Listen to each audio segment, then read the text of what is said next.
ఈసారి మీ పార్టీని farm house లో ప్లాన్ చేయాలనుకుంటే వెంటనే డోసే యాప్ ని డౌన్లోడ్ చేసుకుని బుక్ చేసుకోండి.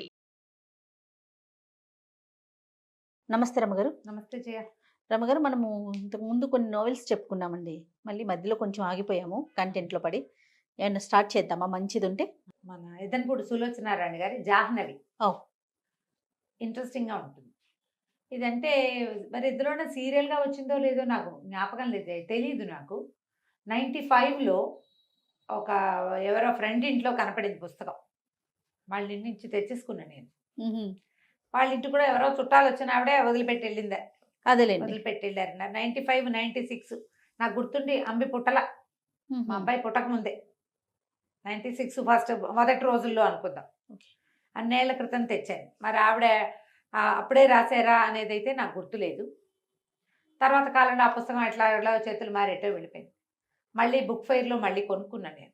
మంచి ఇంట్రెస్టింగ్గా ఉంటుంది. ఇది పూర్తి కథ చాలా మలుపులుగా ఉంటుంది. ఈ బుక్ చదివించాలని నా కోరిక. ఓ, బ్రీఫ్గా నేను కథ చెప్తాను, మొత్తం అంత ఎలాబరేట్గా చెప్పటం లేదు, ఒక మాదిరిగా చెప్తా. Okay okay. పుస్తకాలు చదివే అలవాటు ఉన్నవాళ్ళు, అవకాశం ఉన్నవాళ్ళు, ఆసక్తి ఉన్నవాళ్ళు జాహ్నవి తెచ్చుకుని చదవాలి. ఒక విభిన్నమైన క్యారెక్టర్లు, ప్రతి క్యారెక్టర్కి ఒక ప్రత్యేకత, దానికి ఒక కథ, ఒక సైకలాజికల్ ఇష్యూ, వాళ్ళ తాలూకు మనస్తత్వాన్ని విశ్లేషించి రాయబడిన పుస్తకం అన్నమాట. ఓకే, బాగుంటుంది. ఈ టైటిల్ జాహ్నవి. ఈ అమ్మాయి ఒక సైకాలజిస్ట్, ఎండి సైకాలజీ, యూకేలో ఎక్కడో చదువుకుంటుంది. పేరెంట్స్ లేరు తనకి. కథ ప్రారంభమే సైకాలజీ అమ్మాయి ఆ క్లినిక్, సైక్రియాట్రీ క్లినిక్, తను క్లినిక్లో ఉండటము, కొంతమంది పేషెంట్లని హ్యాండిల్ చేయటము, అవి కనపడతాయి. చాలా మంచిది.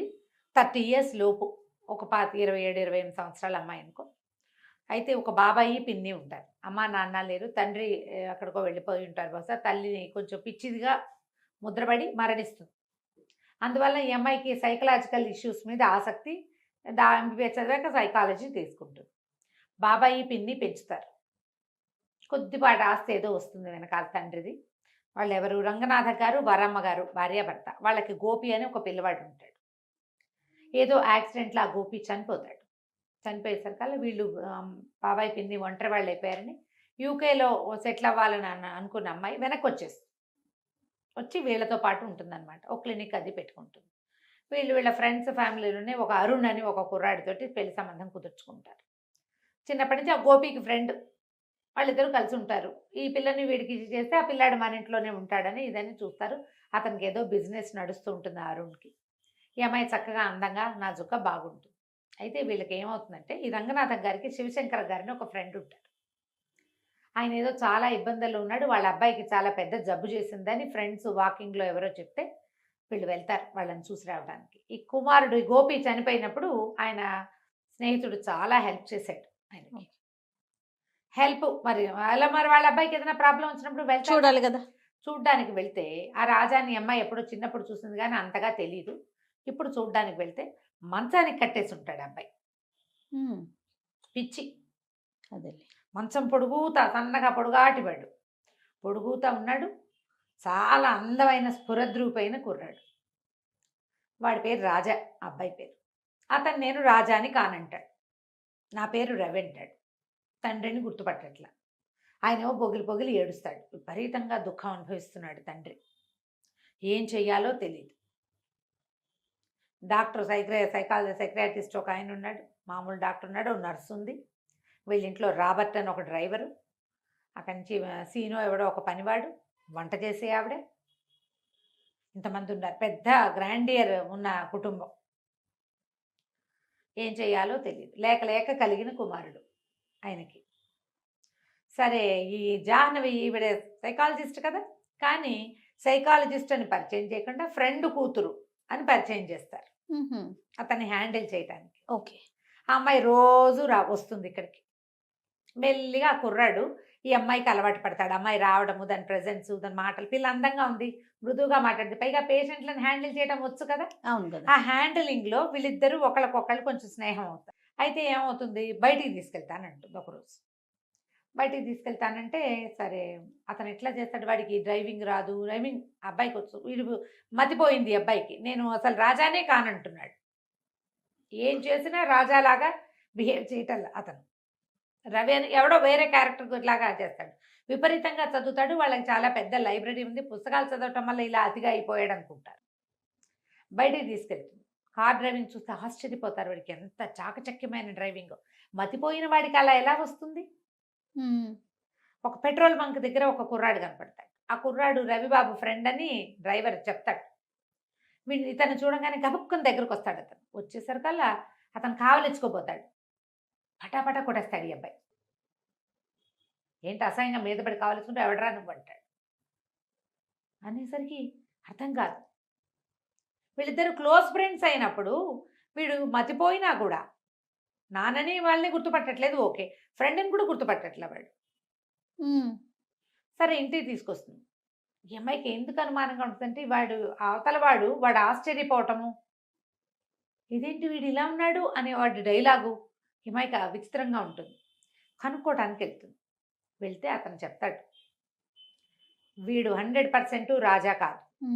ఎందుకంటే రాజా నేను బాయ్ ఫ్రెండ్ గర్ల్ ఫ్రెండ్. వీడు మగవాడు.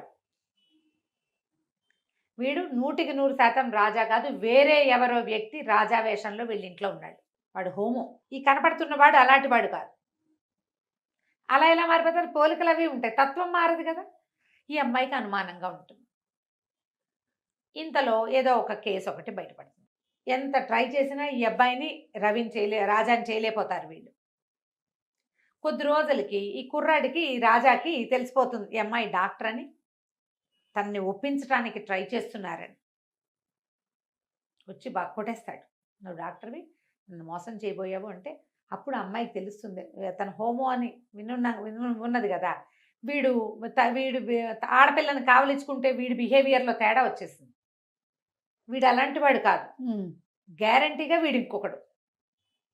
నువ్వు ఎవరు ఏమిటి అని అడిగితే వాడేం చెప్తాడు, నేను ఎక్కడో చిన్న కుటుంబంలో పెరిగాను, మా అమ్మ నాన్న కన్నడ వాళ్ళు, మాకు తెలుగు కూడా వచ్చు, నేను ఎవరి దగ్గర పనిచేసేవాడిని, వాళ్ళ అమ్మాయి నా మీద మనసు పడిందని అక్కడి నుంచి పారిపోయాను.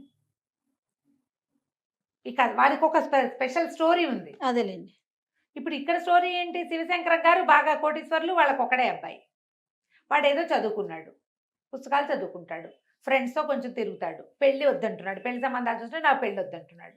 వాడు రహస్య జీవితం ఉంది వాడికి ఒకటి. వీడు చూస్తే వీడికి రహస్య జీవితం లేదు, వీడిదంతా ఓపెన్ హిస్టరీ. వీడు అటువంటి వాడు కాదు. ఇంతలో ఒక హత్య నేరం ఒకటి బయటపడుతుంది. ఆ హత్య ఏమిటి, సముద్రంలో ఒక బాడీ దొరికింది. ఆ చచ్చిపోయిన వాడు థియోసాఫికల్ సొసైటీ మెంబర్ అని, వాడి పేరు రవి అని బయటపడుతుంది. ఓహో. ఇప్పుడు ఈ కథ అంతా ముగిసేసరికల్లా ఇక్కడ రాజా రూపంలో ఉన్నవాడు రాజా కాదు, వీడే రవి. అంటే వాడు చచ్చిపోయిన వాడు రాజా అనమాట. పోలికలు ఒక రకంగా ఉన్నాయి. హత్యా నేరం పడుతుంది ఈ అబ్బాయి మీద. ఇతనే చేసినట్టు పోలీసులు అరెస్ట్ చేస్తారు. అరెస్ట్ చేసేసరికల్లా వీడు తన లిస్ట్ అంతా చెప్తాడు, ఎవరెవరి ఇంట్లో తను ఎక్కడెక్కడ ఉన్నాడు. ఒక బెంగాలీ వాళ్ళ ఇంట్లో ఉన్నాడు. అక్కడి నుంచి మద్రాసు వచ్చేసాను నేను, పన్నాలాలని ఒకళ్ళ ఇంట్లో ఉన్నాను. వాళ్ళ ఇంట్లో రాత్రి పడుకున్నాను నాకు తెలిసి. తెల్లవారేసరికి వీళ్ళ ఇంట్లో ఉన్నా. నా అంతటి నేను రాలేదు, నేను ఏ హత్య చేయలేదు. అసలు వాడెవడనో నాలాగా ఉన్నవాడిని నేను చూడలా, నాకు తెలియదు అంటాడు. వాళ్ళని అందరినీ పిలుస్తారు. ఆ జితేంద్ర రాయ్ వస్తాడు, ఆయన కూతురు వస్తుంది, పన్నాలాలు వస్తాడు. ఈ అమ్మాయి సాక్ష్యం చెప్పడానికి ఈ అమ్మాయిని కూడా. ఇంతలో వీళ్ళ అమ్మాయికి పెళ్లి కుదిర్చి పెట్టుకున్నారు కదా అరుణ్. ఈ అమ్మాయి ఈ రవి చుట్టూతా, ఈ పిచ్చి పేషెంట్ చుట్టూతా తిరిగి వీడి ఆకర్షణలో పడుతుంది. ఇతనికే ఇంపార్టెన్స్. అది ఒక ఛాలెంజింగ్ కేసు.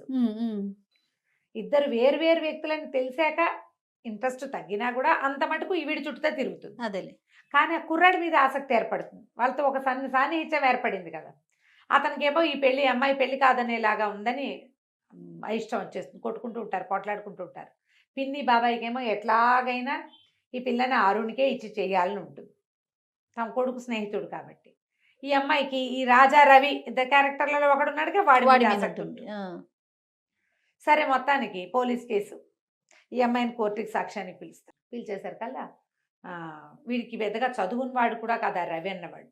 పెద్ద చదువు లేదు, కానీ పెద్ద సొసైటీలో ఉండటం వల్ల అతనికి మంచి ఇంగ్లీషు, ఈ థియోసాఫికల్ సొసైటీలో తిరగటం వల్ల చక్కటి భాష, మంచి వ్యక్తీకరణ, భావ వ్యక్తీకరణ వచ్చింది. ఈవిడ చూస్తే ఎండి. పోలీస్ కేసులు చెప్తుంది. మొదటి నుంచి అతను నేను రాజాని కాననే చెప్పాడు. రాజాగా తను ప్రూవ్ చేసుకోవడానికి ఏమీ చేయలే ఒక్కసారి కూడా. రైట్ ఫ్రమ్ ద బిగినింగ్ నేను కలిసిన రోజు నుంచి ట్రీట్మెంట్ చివరి దాకా కూడా నేను రాజాని కాను. వాళ్ళు బట్టలు కుట్టిస్తే బట్టలు వేసుకుంటాడు, మంచి బట్టలు కుట్టిపెడతారు. ఎందుకంటే వాళ్ళిద్దరు ఒకే సైజు పిల్లలు. అదే వాడి బట్టలు ఉన్నాయి దేహేస్తారు, కొత్త బట్టలు వేసుకుని చక్కగా వాళ్ళతో బాగానే ఉంటాడు. కానీ ఆయన నాన్న గిన్న అండు, ఒప్పుకోడు. ఈ అమ్మాయి ఏం చెప్తుంటే మధ్యలో వీళ్ళిద్దరు సన్నిహితం అయినప్పుడు నువ్వు వాళ్ళతో ఒప్పుకుంటే అసలు ఇది విషయం ఏంటో మనకు అర్థం అవుతుందని చెప్తుంది. కొంచెం అంతకుముందు చిరతపులిలాగా పోరాటానికి దిగేవాడు కొంచెం తగ్గించుకుంటాడు. ఈ రెండో రోజున ఏమవుతుంది, మొదటి రోజు తను వెళ్ళి సాక్ష్యం చెప్తుంది. అతను వచ్చినా సరే అతనితో మాట్లాడుతుంది. ఎందుకంటే వాడు మంచి చరిత్ర ఉన్నవాడు కాదు, గత చరిత్ర. ఈ అరుణ్తో కలిసి వచ్చేసి నువ్వు ఆశ్చర్యపోతాడు, తనతో అంత స్నేహంగా ఉన్న అమ్మాయి ఇట్లా వదిలేసింది అని. ఇంటికి వచ్చేసాక మర్నాడు లాయర్ ఫోన్ చేస్తాడు, నువ్వు ఇవాళ రావాల్సింది, పన్నాలాలు మొత్తం కేసు అంతా తిప్పేశాడు.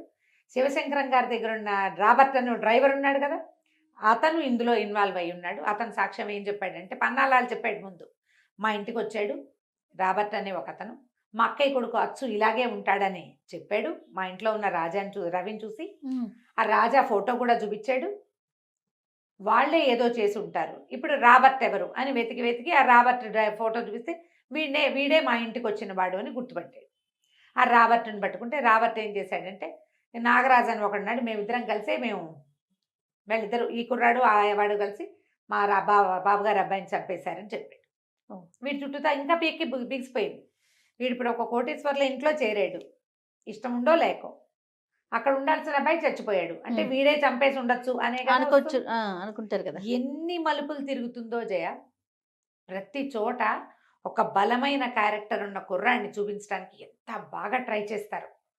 ఆ అమ్మాయి డాక్టర్గా ఉండి మంచి ఆలోచన పటిమ ఉండి ఎట్లా ఆకర్షితులవుతారో చూపిస్తారు.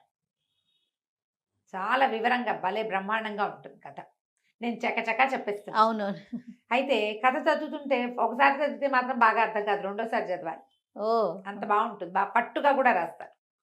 అక్కడి నుంచి ఏమవుతుంది, కుర్రాడికి శిక్ష పడే పరిస్థితి వచ్చేస్తుంది. ఇంతలో ఈ శివశంకర్ గారు సూసైడ్ చేసుకుంటారు. ఈ రవిని వదిలేస్తారు. ఆయన ఒక ఉత్తరం రాస్తాడు. ఆయన రాసిన ఉత్తరంలో ఉంటుంది అసలు కథ, అసలు ఇక్కడ ఏం జరిగింది అని. ఈ శివశంకర గారికి భార్య ఉంది, సంతానం కలగల. అయితే ఈయనకి కళ్యాణి అని ఒక అమ్మాయితోటి స్నేహం, అమ్మాయి బాగా తిరిగిపోతుంది. ఈయనతో పాటు ఇంకా 5-6 స్నేహాలు ఉంటాయి. ఆ కళ్యాణి ఒకరోజు ఆయన దగ్గరికి వచ్చింది. ఇది ఇలా స్టార్ట్ అయిందనమాట. వచ్చి ఏం చెప్పిందంటే, నీ దగ్గర పెరుగుతున్న నువ్వు పెంచుకుంటున్న నీ కొడుకు రాజా నా కొడుకు, నాకు 2 పిల్లలు పుట్టారు. డాక్టర్ శేషారత్నం అని ఆవిడ ఈయన భార్యకి డెలివరీ చేస్తుంది. అదే రోజున ఈ కళ్యాణి కూడా డెలివరీ అయింది.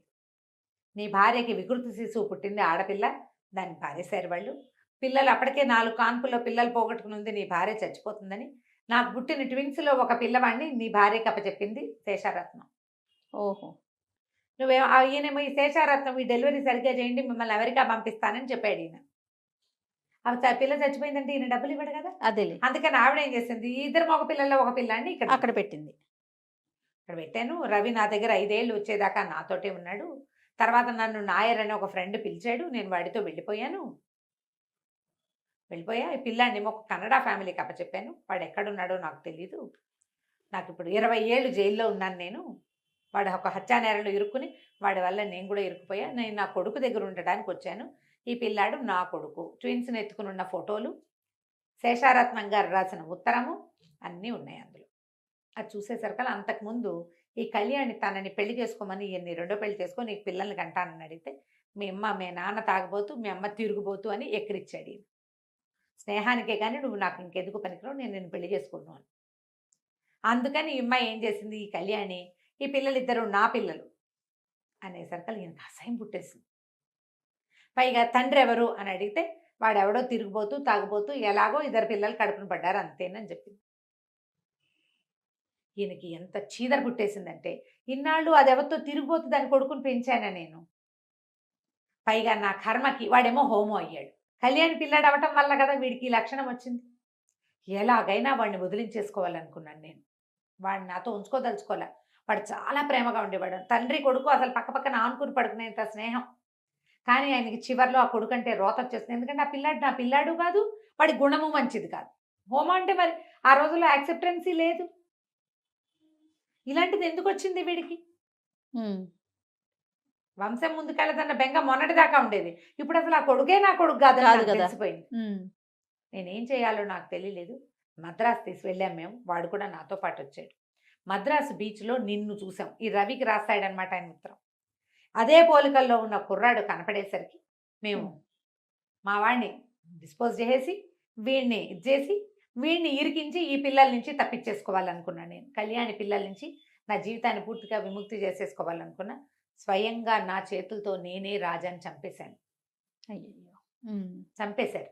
చంపేశాక ఈ రాబర్ట్ ఏం చేశాడు, ఒక బాక్స్‌లో పెట్టి బాడీని డిస్పోజ్ చేశాడు. పన్నాలాల ఇంట్లో నిద్రపోతున్న రవిని తీసుకొచ్చేసాడు. తీసుకొచ్చేసారు. ఒకవేళ అది బయట పెడితే మేము ఎవరో అనామకుడు రోడ్డు మీద తిరుగుతున్నాడు అనుకున్నాం. కానీ వాడు అనామకుడు కాదు. థియోసాఫికల్ సొసైటీలో మెంబరు. వాడు చాలా ప్రముఖమైన వాడే. అదంతా బయటపడేసరికల్లా ఇలా అయింది. తీరా కొద్ది రోజులు గడిచేసరికల్లా నాకు శేషారత్నం ఉత్తరం రాసింది. ఏమని? ఆ పిల్లలు నీ పిల్లలే అని. కళ్యాణి ఆవిడకి చెప్పింది, శివశంకరానికి పుట్టిన పిల్లలే వీళ్ళు, ఓహో. కానీ నేను పగ కొద్దీ చెప్పాను అని. ఈయన కళ్యాణిని కూడా చంపేశాడు. మందులో నిద్ర మాత్రలు కల్పిస్తే ఇక్కడ తాగేసి ఇంటికి వెళ్ళి చచ్చిపోయింది. మంది ఎక్కువై చచ్చిపోయింది అనుకున్నారు. ఆ ఫోటోలు ఆ ఉత్తరాలు అన్నీ వెళ్ళి రాబర్ట్ వెళ్ళి కనెక్ట్ చేసుకొచ్చి మొత్తం ఫోటోలన్నీ తగలబెట్టేశారు. సాక్ష్యాలు లేవు.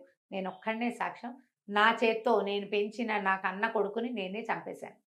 నిన్ను తీసుకొచ్చి ఈ నరకంలో పెట్టాను. ఇప్పుడు నువ్వు మొహం కూడా చూడని నీ కవల సోదరుని నువ్వే చంపినట్టుగా అయిపోయింది. నేను సమాజానికి మొహం చూపించలేను. నేను ఇన్ని రోజులు ఏడుస్తుండేవాడు ఆయన. ఎందుకంటే కొడుకుని చంపేసుకున్న కష్టం. ఈ రెండో పిల్లాడు తన పిల్లాడే, కానీ వాడు యాక్సెప్ట్ చేయడు. ఈ దుఃఖంతో నలిగిపోయాను.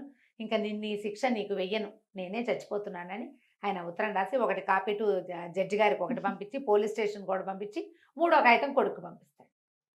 ఆ ఉత్తరం అప్పచెప్తాడు ఈ జాహ్నవికి, డాక్టర్కి. ఉత్తరం అంతా చూసి ఆశ్చర్యపోతుంది. మనుషులు ఎంత వింతగా ఉంటారు. అంతే కదా. ఆయన తాగుబోతూ తిరిగిపోతూ అయిన కళ్యాణిని నమ్మాడు. తన 27 ఏళ్ల పెంపకాన్ని నమ్మలేకపోయాడు. అవును. హోమో అయితే తన కొడుకు కాకుండా పోతాడా? వాడికి ఏదో ఒక లక్షణం ఏర్పడింది. దానికి ఎవరు ఏం చేయలేరు కదా. తన కొడుకే కదా. అంతేగా. తన పిల్లాడు కాకపోతే పెంచుకున్న పిల్లాడిని ఉంచుకోరు. రక్తం మీద అంత నమ్మకం ఏమిటి? ఎంత తెలివి తక్కువ పని. చివరికి కొడుకుని తనే పొడిచి చంపేసి వాడు ఆశ్చర్యపోయాడు. రాస్తాడనమాట వాడి మొహంలో దెబ్బతిన్నప్పుడు, డాడీ నువ్వు నన్ను ఎందుకు చంపుతున్నావు అన్న వాడి ప్రశ్నలు నిండిన వాడి మొహాన్ని చచ్చేదాకా మర్చిపోలేకపోయాను నేను. ఓ చెంపకాయ కొడితేనే పిల్లలు మనకేసి ప్రశ్నిస్తారు, మన మొహం చూస్తారు. ఆ మొహం మర్చిపోగలమా? ఈ దుఃఖంతో ఈ ఉత్తరం రాసేస్తాడు ఆయన. దాంతో వదిలేస్తారు. ఆస్తంతా ఈ అబ్బాయి పేరు మీదకి ట్రాన్స్ఫర్ అయిపోతుంది. ఆయన రాసేస్తాడు మొత్తం ఆస్తంతా. తర్వాత ఇతను వచ్చి ఫీజు ఇస్తాడు జాహ్నవికి. నువ్వు నన్ను ట్రీట్ చేసినందుకు 1000 రూపాయలు రాసి ఇస్తాడు. ఇచ్చేసరికల్లా ఇంతేనా అని అడుగుతుంది. ఇంతేనా, 1000 రూపాయలేనా నా ఫీజు అంటే, నేను మరి నా దగ్గర ఇంతే ఉంది, సంపాదించాక మిగిలిన ఫీజు ఇస్తానంటాడు. ఆ కోట్లు ఉన్నాయి మీ నాన్న ఇచ్చినవంటే నాకు అవేం వద్దు, నేను అవి తీసుకోను. పిల్లలకి డబ్బు ఎప్పుడు కావాలి? పెంపకం కావాలి. ఇప్పుడు ఎందుకు నాకు డబ్బు? నేను సంపాదించుకోగలను కదా. చిన్నతనంలో నాకు అవసరం. మా అమ్మ మా నాన్న ఇద్దరు నన్ను వదిలేశారు. ఆవిడెవరు 5 ఏళ్ళు పెంచి ఎవరి దగ్గర వదిలేసింది. వాళ్ళు కొన్ని రోజులు ఉంచుకుని వాళ్ళు వదిలేశారు. గాలికి ధూళికి పెరిగాను నేను. ఈయన దగ్గరికి వస్తే ఈయన ఎంతసేపు రాజా రాజా అన్నాడు, కానీ నన్ను రవనలేదు మా నాన్న. తలకొరివి పెట్టే ఆయనకు పుట్టినందుకు. అంతే. చివరి రోజుల్లో అయినా నన్ను దగ్గర ఉంచుకున్నాడు, బట్టలు కుట్టించాడు, అన్నీ చూశాడు. కానీ నన్ను రాజాని చేయడానికి ట్రై చేశాడు రవి నుంచి.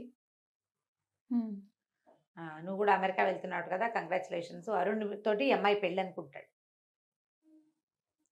సరే రేపు 2-3 రోజుల్లో అమెరికా ఎక్కడికో వెళ్ళబోతోంది, ఫారిన్.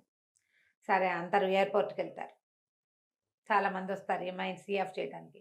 ఇతను కూడా ఆగ మేఘాల మీద పరిగెత్తుకొస్తాడు ఈ రవి. పువ్వులు గుర్తిస్తాడు, బాన్ వాయేజ్ అని రాస్తాడు దాని మీద. ఫ్లైట్ వెళ్ళిపోతుంది. ఈ అమ్మాయి ఎయిర్పోర్ట్ నుంచి బయటకు వస్తుంది. ఆ బయట కారులో కూర్చుని ఉంటాడు ఇతను. నిర్ఘాంతపడుతాడు. నువ్వు ఎందుకు వచ్చావు, వెనక్కి వచ్చావు ఏమిటంటే, నేను అసలు వెళ్ళటమే లేదు, అరుణ్ని సీ ఆఫ్ చేయడానికి వచ్చాను. మరి పెళ్లి చేసుకోమంటాడు. పెళ్లి చేసుకోను, నేను పిచ్చి అబ్బాయిని ప్రేమించాను, అబ్బాయి ఏమో నన్ను వదిలిపెట్టి వెళ్ళిపోతానంటున్నాడు. అరుణ్కి నాకు ఎప్పుడు పొసగలేదు ముందు నుంచి. ఇప్పుడు పొసిగేలా కనపడలేదు అంటే కావలించుకుంటాడు. నాకు ఎవ్వరు లేరు, నువ్వు ఒక్కదానివే నాతోటి ఉన్నావు. పిచ్చిగా ఉన్నప్పుడు కూడా మిగిలిన వాళ్ళంతా అతన్ని మార్చడానికి ట్రై చేశారు. ఈ అమ్మాయి ఒక్కతే అతని మాట నమ్మిందనమాట. ఎప్పుడైతే ఇతను వాడు కాదు అని, అంటే వాళ్ళ రాజా గురించి ఉన్న లక్షణాలన్నీ వింటుంటే ఈ మనిషి వేరు అని అని తెలుసుకుని మొదటి రోజు నుంచి ఆ అమ్మాయికి తెలిసిపోయింది. ఇక ఇద్దరు కలిసి ఉంటారు, పెళ్లి చేసుకుంటారు. జాహ్నవి చాలా బాగుంటుంది. ఆ అమ్మాయి క్యారెక్టరు, శివశంకరం గారి క్యారెక్టరు, అరుణ్ క్యారెక్టరు. ఈ రోజుల్లో మగపిల్లలు ఎలా అమ్మాయిలను తన చుట్టూ తిప్పుకోవాలనుకుంటారు. ఆ అమ్మాయికి ఒక ప్రొఫెషన్ ఉంది, ఒక అంబిషన్ ఉంది, అవే ఉండవు. ఆడపిల్లలాగా తన వెనకాల తిరగాలనుకుంటాడు. ఈ రాజా రవి 2 క్యారెక్టర్లు. రవి క్యారెక్టర్ దేనికదేనండి. దేనికదే ప్రతి క్యారెక్టర్ని ఎస్టాబ్లిష్ చేస్తారు వివరంగా. పూర్తిగా వాళ్ళ మనస్తత్వాన్ని కాచి వడబోసి ఒక క్యారెక్టర్, దాని లక్షణం, దాని తీరు, ఒక్కసారి కూడా ఆ క్యారెక్టర్ని దాటి ప్రవర్తించకుండా పాత్రల తాలూకు సంభాషణ. ఈ అమ్మాయి క్యారెక్టర్ ఎక్సలెంట్గా ఉంటుంది, జాహ్నవి. చాలా బాగుంటుంది. అమ్మాయి వాళ్ళ అమ్మ పిచ్చిదై చనిపోతుంది. కొడుకుని పోగొట్టుకున్న వరమ్మ గారు వీళ్ళ పిన్ని, ఆవిడ దుఃఖము అవన్నీ అమ్మాయికి అర్థం అవుతుంటాయి. అలాగే ఇప్పుడు తన ఒరిజినాలిటీని కోల్పోయిన ఈ రవి క్యారెక్టర్ అమ్మాయికి అర్థమవుతుంది. ఓకే.